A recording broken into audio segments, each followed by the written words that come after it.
తెలుగు పంచాంగం ప్రకారం కార్తీక మాసం 8వ మాసం. శరదృతువులో వచ్చే కార్తీక మాసం నెల రోజులు పర్వదినాలే. ఈ మాసం పవిత్రత గురించి ఎంత చెప్పినా తక్కువే. కార్తీక మాస మహత్యం. కార్తీక మాసం హరిహరాదులకు అత్యంత ప్రీతికరమైనది. కార్తీక మాసంలో చేసే స్నానం, దీపం, పూజ, దానం విశిష్ట ఫలితాలను ఇస్తాయని నమ్మకం. శివ శివ అంటూ నామస్మరణ చేసిన, కార్తీక దామోదర అంటూ కీర్తించిన శుభ ఫలితాలు ఇస్తాయని విశ్వాసం. ముఖ్యంగా కార్తీక మాసంలో శివనామస్మరణ, పూజ అత్యంత ఫలవంతం.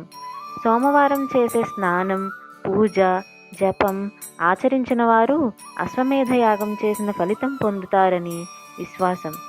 ఈ ఏడాది కార్తీక మాసం నవంబర్ 2వ తేదీ నుండి ప్రారంభమైంది.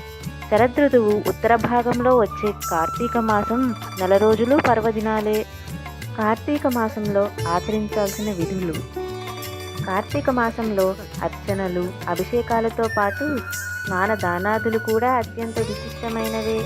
నదీ స్నానం, ఉపవాసం, దీపారాధన, దీపదానం, శాలగ్రామ పూజ, వన సమారాధనలు ఈ మాసంలో ఆచరించదగ్గ విధులు.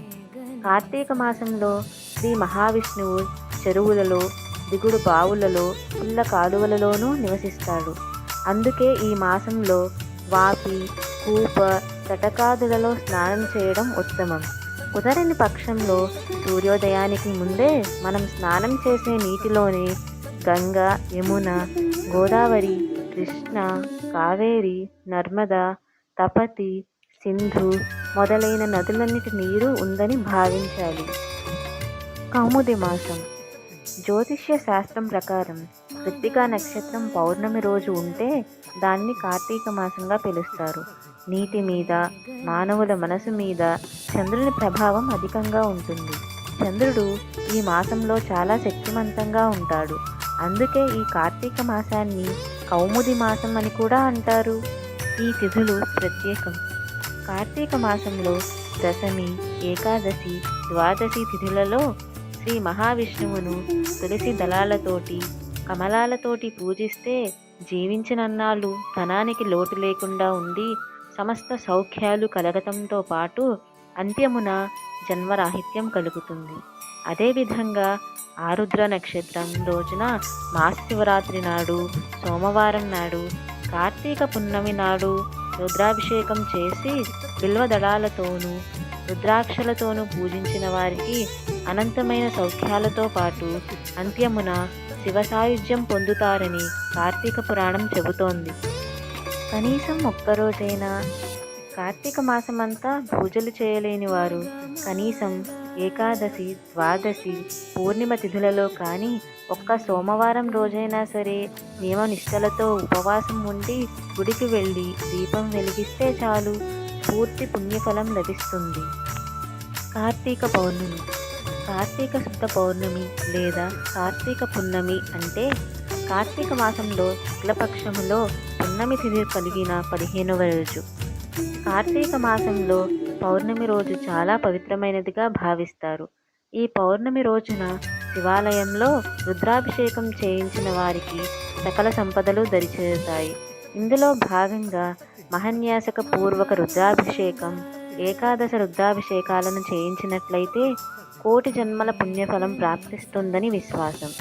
కార్తీక మాసంలో వచ్చే పౌర్ణమిని హిందువులకు పరమ పవిత్రమైన రోజు. ఇది మహాశివరాత్రితో సమానమైన పుణ్యదినం. ఈ పర్వదినాన్ని త్రిపురి పూర్ణిమ, దేవదీపావళి అని కూడా అంటారు. కార్తీక పౌర్ణమి అటు శివునికి, ఇటు విష్ణుమూర్తికి కూడా ప్రియమైన రోజు. ఈ రోజున దీపం వెలిగిస్తే మనం తెలిసి తెలియక చేసే పాపాలన్నీ హరించుకుపోతాయి. కార్తీక సోమవారాలలో కార్తీక పౌర్ణమి రోజున రుద్రాభిషేకం చేయిస్తారు. ప్రధానంగా కార్తీక పౌర్ణమి నాడు తెల్లవారుజామున సముద్రంలో లేదా నదిలో స్నానం చేయడం శుభప్రదం. నదిలో స్నానం చేసే అవకాశం లేనివారు ఉదయాన్నే లేచి స్నానజపాలు ముగించి ఆలయానికి వెళ్ళి దేవుని దర్శించుకుంటారు. ప్రత్యేక పూజలలో పాల్గొంటారు. రోజంతా ఉపవాసం ఉండి సాయంత్రం 365 వత్తులతో కూడిన దీపాన్ని వెలిగిస్తారు. రోజుకు ఒక ఒత్తి చప్పున ఏడాది మొత్తాన్ని సూచిస్తాయి ఈ ఒత్తులు. కొందరు దీపాలను అరటి దొన్నెపై ఉంచి నదిలో లేదా కొలనుల్లో వదులుతారు. ఇంకొందరు శివాలయంలో దీపాలు వెలిగిస్తారు. ఆ వీలు లేని వారు ఇంట్లోనే దేవుని ముందు లేదా తులసి కోట ఎదుట దీపం వెలిగిస్తారు.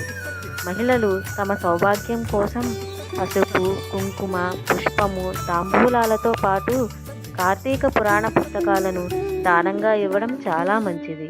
ఇంకా దేవాలయాల్లో సహస్రలింగార్చన, మహాలింగార్చనలు చేసినా వారికి సర్వశుభాలు ప్రాప్తిస్తాయని పురాణ వచనం. కార్తీక పౌర్ణమి నాడు శివాలయంలో దీపారాధన చేయడం అంటే ముక్కోటి దేవతలను పూజించడమే. సకల పుణ్యనదుల్లో స్నానం చేసిన ఫలం దక్కుతుంది. కార్తీక పౌర్ణమి నాడు చేసే దీపారాధనతో ఇహలోకంలో సుఖ సౌఖ్యాలు, పరలోకంలో ముక్తి లభిస్తాయి. కార్తీక పౌర్ణమి జైనులకు, పంజాబీలకు కూడా విశిష్ట పర్వదినం. గురునానక్ జయంతి కూడా ఈరోజే. ఈ విశేష పర్వదినాన గంగా మహోత్సవం కూడా నిర్వహిస్తారు. క్షీరాబ్ది ద్వాదశి వ్రతం.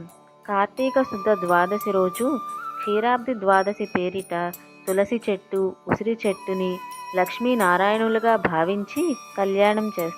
కార్తీక మాసం నెల రోజులు కార్తీక పురాణం విన్నా చదివినా అత్యంత పుణ్యం. వనభోజనాలు. కార్తీక మాసంలో విశేషంగా ఆచరించే వనభోజనాల సంప్రదాయం ఈనాటిది కాదు. ఎవరైతే కార్తీక మాసంలో వనభోజనం చేస్తారో వారికి ఉత్తమ గతులు కలుగుతాయని శాస్త్రవచనం. కార్తీక మాసంలో దీపారాధన విధానం. హిందూ సంప్రదాయం ప్రకారం కార్తీక మాసంలో దీపారాధనకు ఎంతో ప్రాధాన్యత ఉంది. ఈ నెలలో మన తెలుగు రాష్ట్రాలలో చాలా ప్రాంతాల్లో కోటి దీపోత్సవం, లక్ష దీపోత్సవం కార్యక్రమాలను ఘనంగా నిర్వహిస్తారు. పురాణాల ప్రకారం దీపం పరబ్రహ్మ స్వరూపం.